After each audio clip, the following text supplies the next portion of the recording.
नारा संचार के ज्योतिष संवाद कार्यक्रम में आप सभी का बहुत बहुत स्वागत है और अनिल जैन का प्यार भरा नमस्कार। दोस्तों, ये प्रोग्राम हम काफ़ी दिनों से कर रहे हैं और जो आपका रिस्पांस मिल रहा है बहुत ही मेरे लिए एनकरेजिंग है, बहुत अच्छा लग रहा है। सबसे पहले तो आप सभी में जो इस ज्योतिष ज्ञान के बारे में जानने की इच्छा हुई है, उसको देखकर बहुत अच्छा लगता है और ये लगता है कि जो हमारा उद्देश्य था इस ज्ञान के बारे में लोगों को जानकारी देने का, वो हम कुछ कुछ हद तक उसको निभा पा रहे हैं, उसको पूरा करने में की कोशिश कर रहे हैं। आज दोस्तों, महिलाएं अहोई अष्टमी का त्यौहार मनाने जा रही हैं और जैसा आपको मालूम है कि अगले शनिवार के दिन 14 नवंबर 2020 को हम सभी दीपावली का पर्व मनाएंगे। भारतवर्ष में मनाए जाने वाले सभी त्योहारों में दीपावली का सामाजिक और धार्मिक दृष्टि से सर्वाधिक महत्व है। इसको पर्वों का पर्व कहते हैं क्योंकि भारतवर्ष में तो हिंदू ही नहीं बल्कि सभी धर्म के लोग बड़े हर्षोल्लास के साथ इस पर्व को मनाते हैं। बहुत जोश होता है, बहुत खुशी होती है और भारत में ही नहीं, मैंने देखा कि विदेशों में भी इस जहाँ जहाँ भारतीय मूल के लोग रहते हैं, इस त्योहार को बहुत अच्छी तरह मनाया जाता है और विदेशी लोग भी इस त्योहार में काफ़ी पार्टिसिपेट करते हैं। जहाँ तक इस त्योहार को मनाए जाने का सवाल है, अलग अलग धर्मों में अलग अलग कारण, अलग अलग मान्यताएं हैं। जैसा कि आप जानते हैं कि हिंदू धर्म में अगर हम बात करें तो भगवान राम 14 वर्ष का वनवास पूरा करके आज के दिन अयोध्या वापस लौटे थे और वहाँ के नागरिकों ने उनका दीप जलाकर बहुत स्वागत किया था जब से ये दीपावली पर्व मनाया जाने लगा। जैन धर्म की बात करें तो जैन धर्म के लिए ये त्योहार बहुत ही ज़्यादा धार्मिक के महत्व से बहुत इसका एक इम्पोर्टेंस है। और कहा कि जो जैन धर्म के 24वें तीर्थंकर भगवान महावीर स्वामी थे, उसी उनका निर्वाण, उनको मोक्ष इसी दिन प्राप्त हुआ और इसी दिन उनके प्रथम शिष्य गौतम गणधर को भी केवल ज्ञान की प्राप्ति हुई। इसलिए ये त्योहार जैन धर्म के पॉइंट ऑफ व्यू से बहुत एक महत्वपूर्ण त्योहार है और एक धार्मिक रूप में इसकी बहुत ज़्यादा महत्ता है। सिख धर्म की बात करें तो इसी दिन अमृतसर में साल 1577 में स्वर्ण मंदिर का शिलान्यास हुआ था और 1619 में इसी दिन सिखों के छठवें गुरु श्री गोविंद सिंह जी को जेल से रिहा किया गया था। तो सभी धर्मों में अलग अलग कारण हैं इस त्योहार को मनाने का, लेकिन खास बात यह है कि इस त्योहार को जितने हर्षोल्लास के साथ मनाया जाता है, उतना किसी त्योहार को नहीं मनाया जाता। त्योहार ये 5 दिन का होता है, जैसा आप लोग जानते हैं सभी। हम इस त्योहार की शुरुआत धनतेरस से शुरू करते हैं, उसके अगले दिन नरक चतुर्दशी का दिन होता है, फिर दीपावली का जो मुख्य त्योहार है वो मनाया जाता है, उससे अगले दिन गोवर्धन पूजा के रूप में इसको मनाया जाता है और आखिरी दिन इसको भैया दूज के रूप में मनाया जाता है।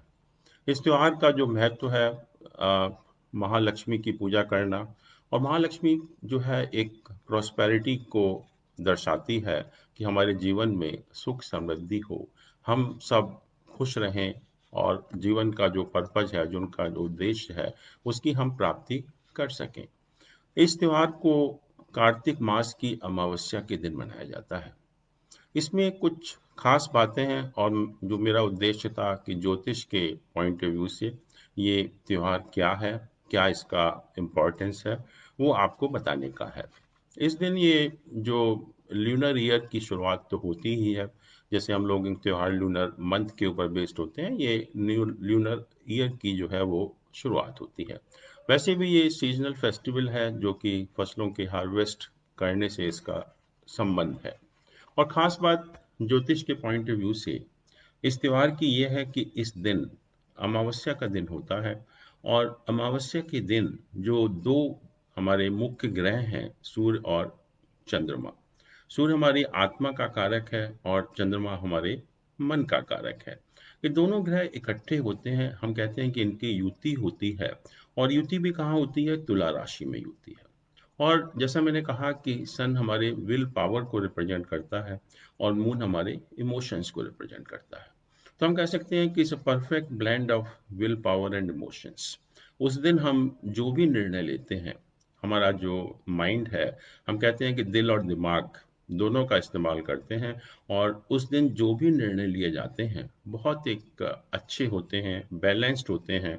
और वैसे भी जब मैंने कहा कि ये तुला राशि में ये युति बनती है, और तुला राशि जो है वो ज्योतिष में बेसिकली समानता, अनुरूपता व न्याय का प्रतीक है।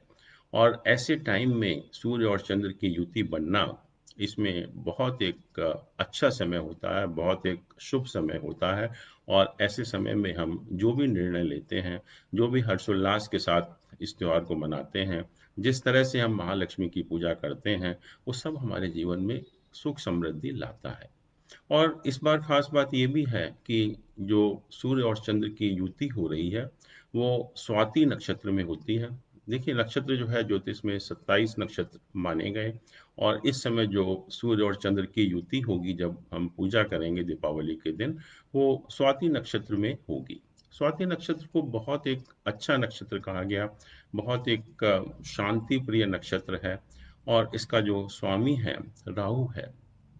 और राहु का भी संबंध जो है, जो हमारी सरस्वती देवी हैं उनसे संबंध है। और सरस्वती देवी का अर्थ होता है कि हमारी शिक्षा से, हमारे लर्निंग से, हमारे आर्ट है, म्यूजिक है, जिस तरह की हम शिक्षा ग्रहण करते हैं उसका उससे संबंध है। तो इसीलिए आप देखते हैं कि महालक्ष्मी और सरस्वती जी की पूजा इस दिन हम की जाती है।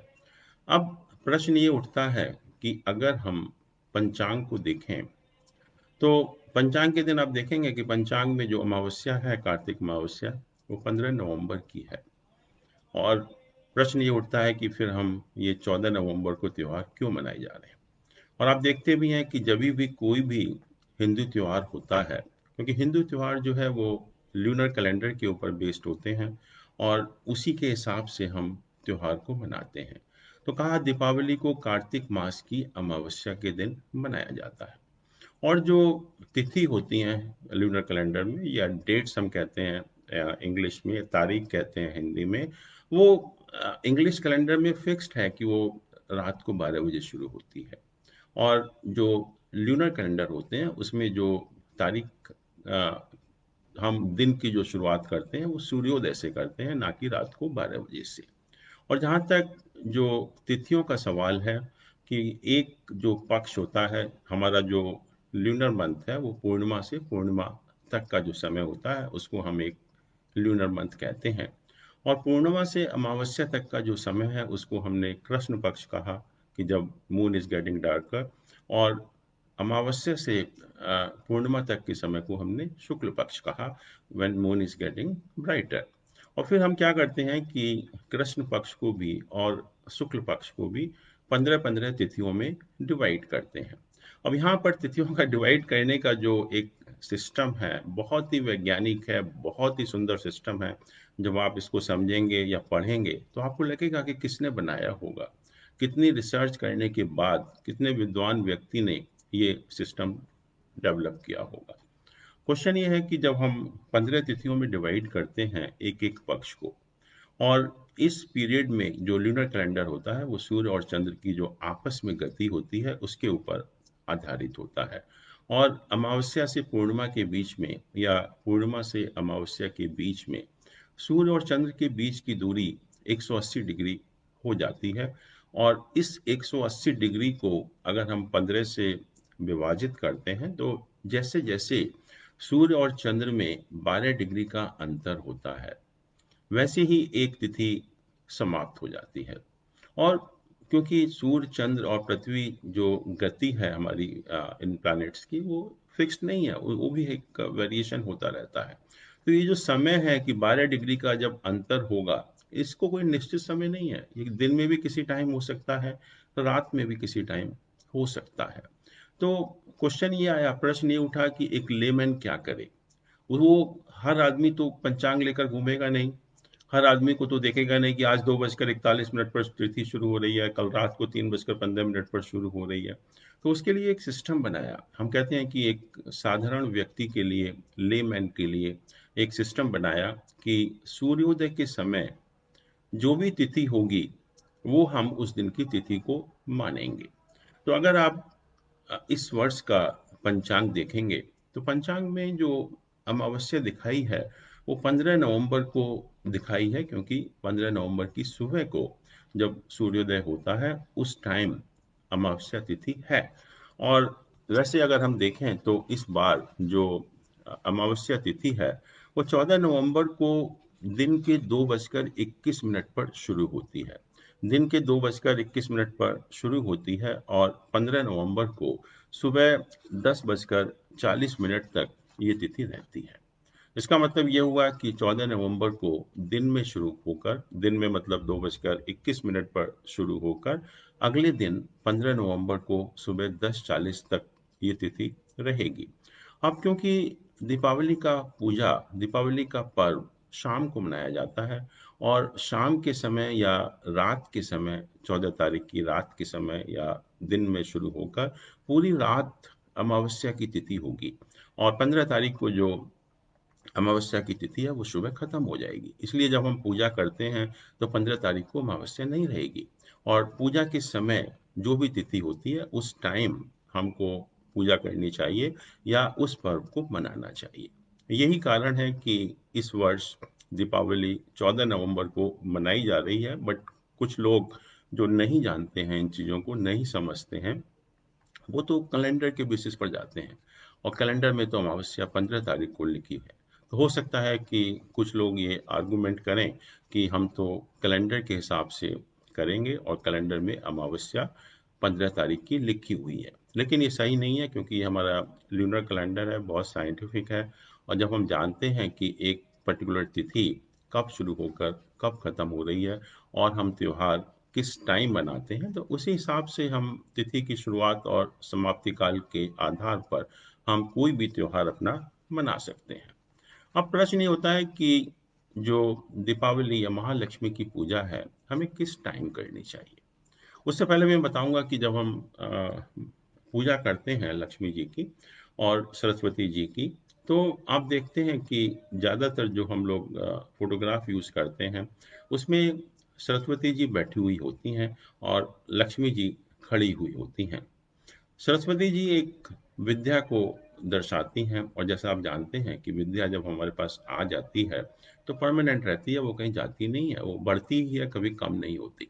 और जहाँ तक लक्ष्मी का सवाल है, लक्ष्मी बहुत चंचला है, और आ तो जाती है लेकिन वो साथ में जाने के लिए भी बहुत तैयार रहती है, अगर हम उसका बहुत ही प्रूडेंटली अगर हम उसका उपयोग नहीं कर पाते हैं। तो इसलिए लक्ष्मी का ये प्रतीक है कि लक्ष्मी चंचला है, जाने के लिए तैयार है। तो हमें क्या करना चाहिए कि एक प्रतीक के रूप में हम ऐसी फोटोग्राफ का यूज़ करें जहाँ लक्ष्मी भी बैठी हुई हो। और ऐसी फोटो बहुत मिलती हैं, दोनों तरह की फोटो आपको मिलेंगी। एक लक्ष्मी जी बैठी हुई होंगी, एक लक्ष्मी जी खड़ी हुई होंगी। तो ज्योतिष के पॉइंट ऑफ व्यू से मैं ये कहूँगा कि आप ऐसी फोटोग्राफ का यूज़ करें जहाँ लक्ष्मी जी भी बैठी हों। तो वो एक इस बात का प्रतीक होगा कि लक्ष्मी जी आपके घर पर स्थायी रूप से निवास करें। और जो पूजा का समय है, बहुत लोग पूछते हैं कि पूजा हमें किस टाइम करनी चाहिए। पूजा जो हमारी लग्न होते हैं, लग्न 3 तरह के होते हैं। एक चर है, जिसको हम मूवेबल लग्न कहते हैं, एक स्थिर है जिसको हम फिक्स्ड लग्न कहते हैं, और एक ड्वेल है, द्विस्वभाव लग्न है। तो ये क्योंकि हम पूजा कर रहे हैं और महालक्ष्मी से ये कामना कर रहे हैं कि सुख समृद्धि का निवास हमारे घर पर परमानेंटली हो, तो हम चाहते हैं कि हम स्थिर लग्न में दीपावली का पूजन करें। तो विशेष बात पूजन में यही है कि जब भी स्थिर लग्न होता है, उस टाइम हमें दीपावली की पूजा करनी चाहिए। और स्थिर लग्न 4 हैं। एक तो वृष हो गया, सिंह हो गया, वृश्चिक हो गया, और कुंभ लग्न हो गया। या हम कहेंगे कि टॉरस है, लियो है, स्कॉर्पियो है एंड एक्वेरियस राशियां हैं। और 14 नवंबर को आप देखेंगे कि दिल्ली में जो वृष राशि है, जो कि एक स्थिर लग्न है वो शाम को 5:26 से शाम 7:21 तक है। सुबह शाम को 5:26 से लेकर 7:21 तक। अगर हमें शाम की पूजा करनी है तो हमें इस समय करनी चाहिए, क्योंकि ये स्थिर लग्न है और इसका पूजा के लिए बहुत विशेष महत्व है, खास तौर से महालक्ष्मी की पूजा करने का। कुछ लोग रात में भी पूजा करते हैं, मिडनाइट के आसपास। उस टाइम भी स्थिर लग्न है, सिंह लग्न है, लियो लग्न है, और उसका जो दिल्ली में समय है वो रात 12 बजे से सुबह 2:21 तक है। रात को 12 बजे से लेकर, या हम कहें रात को ही 2:21 तक का समय है। तो ये दो समय हैं जिस समय अगर हम दीपावली की पूजा करेंगे तो उसका हमें सबसे ज़्यादा लाभ होगा। तो वृष लग्न शाम को 5:26 से शाम 7:21 तक, और दूसरा सिंह लग्न रात को 12 बजे से रात को 2:21 तक। जहाँ तक जब हम पूजा करने जाएंगे शाम को, उस समय अगर आप देखेंगे कि इस बार जो ग्रहों की युति है, बहुत सालों के बाद ऐसा हो पा रहा है कि हमें उसी टाइप की युति ग्रहों की मिल रही है, जो कि एक बहुत, मैं कहूँगा बहुत अच्छा समय है। खास तौर से जो आजकल हम जिस समय से गुजर रहे हैं, कोविड-19 पैंडेमिक से, और जिस तरह से हम लोग एक बहुत हर्षोल्लास में नहीं हैं, तो उसके लिए जो पूजा का समय है, उस समय जो ग्रहों की युति है बहुत अच्छी है।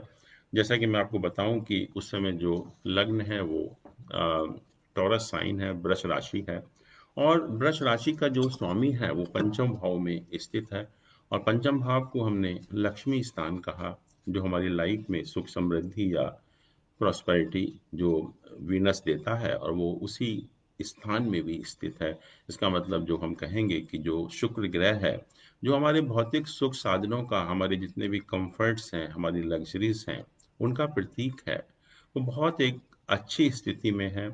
और सबसे जो खास बात यह है कि गुरु, जो हम कहते हैं कि गुरु है, and it's like a god's blessing on you, कि ईश्वर का हमारे ऊपर आशीर्वाद है, वो भी अपनी राशि में है बहुत बलवान ग्रह के रूप में।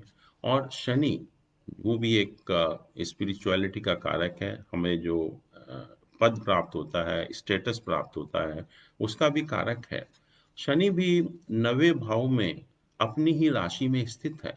और शनि अपनी राशि में ही स्थित नहीं है, ये एक योग कारक स्थान में भी है। तो ये तीन ग्रह जो कि हमारी सुख समृद्धि के लिए बहुत आवश्यक हैं, या जिनकी ब्लेसिंग हमारे ऊपर बहुत जरूरी है, उनकी पोजीशन बहुत अच्छी है। और इसके अलावा भी मैं कहूँगा कि जो तीन प्लैनेट हैं, वीनस या शुक्र, बृहस्पति और शनि, अगर हम नवां चार्ट को देखेंगे तो ये तीनों प्लैनेट वर्गोत्तम हो जाते हैं। और वर्गोत्तम होने का मतलब है कि और भी ज़्यादा स्ट्रांग हो जाते हैं, और भी ज़्यादा राजयोग कारक हो जाते हैं। तो कहने का अर्थ यही है कि इस समय अगर आप लक्ष्मी जी की, सरस्वती जी की, गणेश जी की पूजा करेंगे तो उसका आपको बहुत अच्छा एक लाभ होगा। आपकी लाइफ में सुख समृद्धि आएगी, हर तरह से आपको हर तरह का उसमें लाभ होगा, और आपका जो मन है वो भी एक बहुत अच्छा हो जाएगा। तो मैं आप सभी को दीपावली पर्व की शुभकामनाएं देता हूं, और ईश्वर से आशा करता हूं कि आप सभी के जीवन में सुख समृद्धि आए, और अपने जीवन को आप और बेहतर बनाएं, और जो जीवन का उद्देश्य है आपके, वो आप उसको पूर्ण कर पाएं। अभी मेरे पास कुछ प्रश्न आए हैं, और उन प्रश्नों में मैं सब प्रथम एक प्रश्न लेना चाहता हूं। ये जाह्नवी जी के बारे में है, जिनका कि डेट ऑफ बर्थ 15 सितंबर 94 है, टाइम 16:53 शाम का, और दिल्ली का बर्थ है। ये कहते हैं कि ये जुडिशरी या जज की प्रिपरेशन की तैयारी कर रही हैं, और क्या होगा, क्या पॉसिबिलिटी है। दूसरा, इनको कुछ स्वास्थ्य के बारे में भी कुछ समस्या है। इन कहती हैं कमर में दर्द रहता है, और वो कमर का दर्द कब ठीक होगा। तो उन्होंने दो प्रश्न पूछे हैं। तो अगर हम हॉरोस्कोप देखें जानवी जी का। तो मैं देख रहा हूँ कि इनका जो लग्न है वो मकर राशि है, और शनि जो है सेकंड हाउस में द्वितीय भाव में अपनी राशि में बैठा हुआ है। सूर्य अष्टम भाव में अपनी राशि में है। बुध उच्च का होकर नवम भाव में है, और शुक्र और गुरु और राहु, इन तीन प्लैनेट की युति जो है दशम भाव में हो रही है। शुक्र जो है वो, जैसे मैंने कहा कि अपनी राशि में है, और जब इन 5 प्लैनेट में से मंगल, बुध, बृहस्पति, शुक्र या शनि कोई भी अगर अपनी राशि में होकर केंद्र में स्थित होता है तो एक पंच महापुरुष योग हम कहते हैं, 5 महापुरुष योग होते हैं, वो बनाता है। तो यहाँ पर शुक्र अपनी राशि में स्थित होकर केंद्र स्थान में बैठा हुआ है। तो ये इंडिकेट करता है कि जो पंच महापुरुष योग होता है शुक्र के कारण जो बनता है, उसको हम मालव्य महापुरुष योग कहते हैं। मालव्य महापुरुष योग का मतलब कि आपके जीवन में हर तरह की सुख समृद्धि, आपको सभी भौतिक सुख साधनों की प्राप्ति होती है, आपके जीवन में सभी कंफर्ट्स और लग्जरीज मिलते हैं। उसके अलावा भी शुक्र जो है यहाँ पर योग कारक प्लैनेट है। तो मैं कहूँगा कि जो शुक्र की स्थिति है, बुध की स्थिति है, शनि की स्थिति है, सूर्य की स्थिति है, बहुत अच्छी है, और इस टाइप की युति मिलना भी बहुत मुश्किल होती है। और जैसे इन्होंने कहा कि जुडिशरी की प्रिपरेशन कर रही हैं, जज बनना चाहती हैं, तो जज के लिए खास तौर से 2-3 प्लैनेट बहुत स्ट्रांग होने चाहिए। एक तो सन और सैटर्न, सूर्य और शनि बहुत अच्छी स्थिति में होनी चाहिए, वो इनके हॉरोस्कोप में बहुत अच्छी स्थिति में है।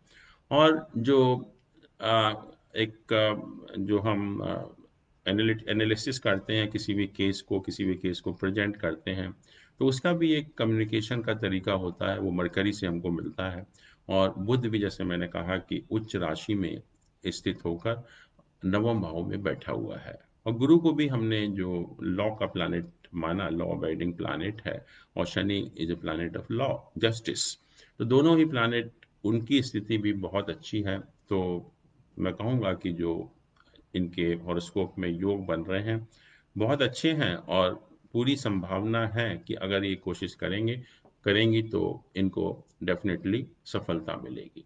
अब इन्होंने जो कहा कि स्वास्थ्य ठीक नहीं चल रहा है, तो मैं इनको बताना चाहूँगा कि इस समय जो इनकी दशा चल रही है वो राहु और शनि की दशा चल रही है। और ये दशा 28 अप्रैल 2018 को शुरू हुई और 5 मार्च 2021 तक चलेगी। और ये जो दशा है राहु शनि या शनि राहु की दशा होती है, ये हम कहते हैं कि लाइफ का सबसे खराब पीरियड होता है, this worst period of the life actually.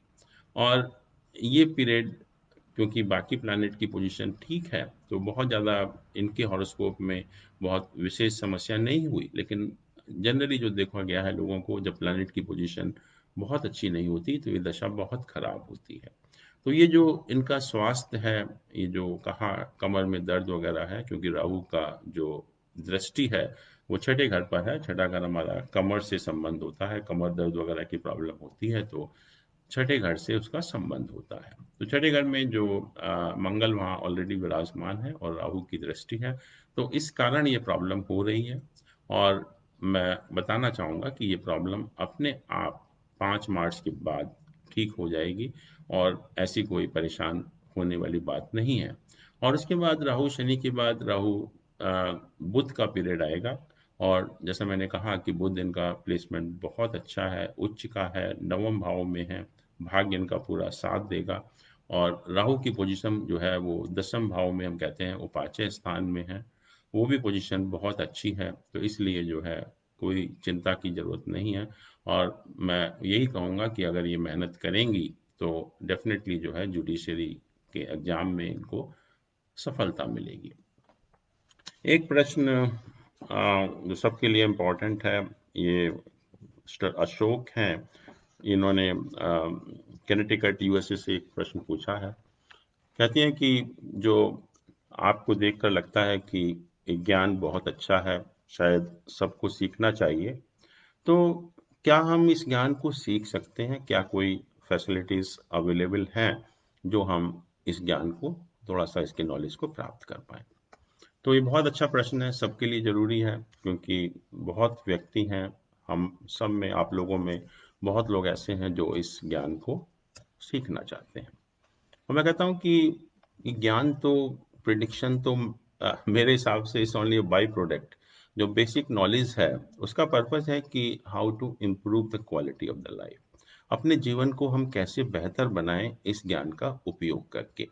इसीलिए मैं कहता हूँ कि ये ज्ञान प्रिडिक्शन के लिए नहीं है, ये तो सेल्फ मैनेजमेंट के लिए है।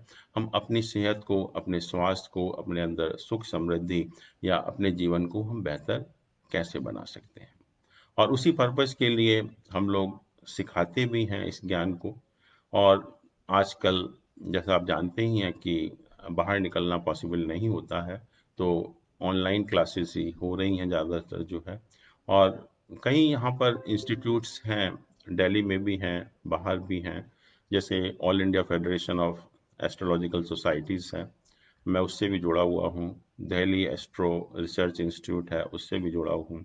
और सभी लोग, एस्ट्रोलॉजी की क्लासेस होती हैं, और मैं भी एक खुद भी सिखाता हूँ सभी जगह। और वैसे भी मैं एक अपनी क्लास भी करता हूँ, जो कि हम उसको एस्ट्रोलॉजी एंड सेल्फ मैनेजमेंट कहते हैं। और ये क्लासेस सैटरडे संडे को होती हैं। तो अगर आप में से कोई भी अगर इच्छुक हैं इस विषय का ज्ञान लेने के लिए, तो आप मुझे नारद संचार पर कांटेक्ट कर सकते हैं। मुझे बहुत खुशी होगी अगर मैं कुछ भी ज्ञान या कुछ सहयोग इस मामले में आपको दे पाऊंगा। तो ज्योतिष का जो पर्पस भी हम लोगों का, वो यही है कि एक सभी को एक अवेयरनेस क्रिएट करनी, कि हम इसका उपयोग कैसे करें, अपनी लाइफ को कैसे बेटर बनाएं, अपनी लाइफ में सेल्फ मैनेजमेंट कैसे करें। क्योंकि आप जानते हैं कि जो हमारा माइंड है, या जो हमारी कैपेबिलिटी है, जो हमारा पोटेंशियल है, उसका हम हार्डली 10% यूज़ कर पाते हैं अपने पूरे थ्रू आउट द लाइफ में। उससे ज़्यादा हम नहीं यूज़ कर पाते। अगर जिस दिन हम 10 से 15% भी कर देंगे, तो we can do wonders in the world. हम कुछ भी कर सकते हैं। हमारी क्षमता, हमारी पोटेंशियल बहुत कई गुना अधिक हो सकता है। तो उस क्षमता को बढ़ाना इज सेल्फ मैनेजमेंट, कि उस क्षमता को हम कैसे बढ़ाएं। और एक ये ज्योतिष ही ऐसा ज्ञान है जो हमें बताता है कि हम आत्म प्रबंधन या सेल्फ मैनेजमेंट कैसे करें, अपनी क्षमता को कैसे बढ़ाएं, अपने जीवन को कैसे बेहतर करें। और छोटी छोटी चीज़ों का हम इस ज्ञान का उपयोग करके डेफिनेटली हम अपनी लाइफ को बहुत अच्छा बना सकते हैं। परंतु एक जो समस्या है इस ज्ञान के बारे में, कि इस ज्ञान की नॉलेज है, बहुत लोगों को है, बहुत अच्छी नॉलेज है, लेकिन ज़्यादातर लोगों को, जिनके पास हम जाते हैं कंसल्ट करने के लिए, या जिनको हम ज्योतिषी मानते हैं, उनमें ये नॉलेज नहीं है। और आपको ताज्जुब होगा, और मैं अगली बार बात भी करना चाहूँगा, कि जैसे कि हम लोग शादी के लिए, और मैंने देखा कि भारत में शादी के लिए करीब करीब सभी लोग ज्योतिषियों के पास जाते हैं, ये पूछने के लिए कि हॉरोस्कोप मैचिंग करने के लिए। और आपने देखा होगा कि 95% लोग ऐसे लोगों के पास ही जाते हैं कि जो पंचांग लेकर बैठे रहते हैं, जिनको हम ज्योतिषी समझते हैं, पुजारी समझते हैं, उनके पास जाते हैं। और वो क्या करते हैं कि अपना पंचांग खोला, और आपको बता देते हैं कि इतने गुण मिल रहे हैं, इतने गण मिलान हो रहे हैं, आप शादी कर लीजिए। और हम लोग बहुत खुश हो जाते हैं कि 25, 30, 36 पॉइंट होते हैं टोटल। और कई केसेस में देखा मैंने कि 36 के 36 पॉइंट मिल रहे थे, and the parents were so happy कि इतना अच्छा हॉरोस्कोप मैच नहीं हो सकता। लेकिन हुआ दूसरा ही, कि 1 महीने के अंदर उनका डाइवोर्स हो गया। और बहुत से लोग आते हैं मेरे पास कि हमने जब मैच किया था तो हमारे तो 10 पॉइंट भी नहीं मिल रहे थे, हमारी लाइफ तो बहुत अच्छी चल रही है। तो ये जो धारणाएं हैं या मिसकंसेप्शन है, या जो देखने का तरीका है because of the lack of knowledge, तो वो भी मैं अगली बार डिस्कस करूंगा आपके साथ में। और आपको भी लगेगा कि ज्योतिष खराब नहीं है, एक प्रॉब्लम क्या है कि हमारे अंदर जो ज्योतिष ज्ञान है उसकी कमी है। ज्योतिष बहुत अच्छा है और ज्योतिष में बहुत एक डिटेल्ड मेथड बताया गया कि हॉरोस्कोप मैच हम कैसे करते हैं। और मैं बताता हूँ कि कोई उसका इस्तेमाल नहीं करता, कोई उसको देखता भी नहीं है, और गन मिलान करके हम बहुत खुश हो जाते हैं और उसी के बेसिस पर हम निर्णय ले लेते हैं, जो कि बिल्कुल ही गलत है। और दोस्तों, मैं बहुत अच्छा लग रहा है आपसे बात करने का, और मैं आपको दीपावली की पुनः शुभकामनाएं देता हूँ। आपके जीवन में सुख समृद्धि हो। आप सभी दीपावली का पर्व बहुत हर्षोल्लास के साथ मनाएं। इसी कामना के साथ मैं आपसे विदा लेता हूँ। धन्यवाद। नमस्कार।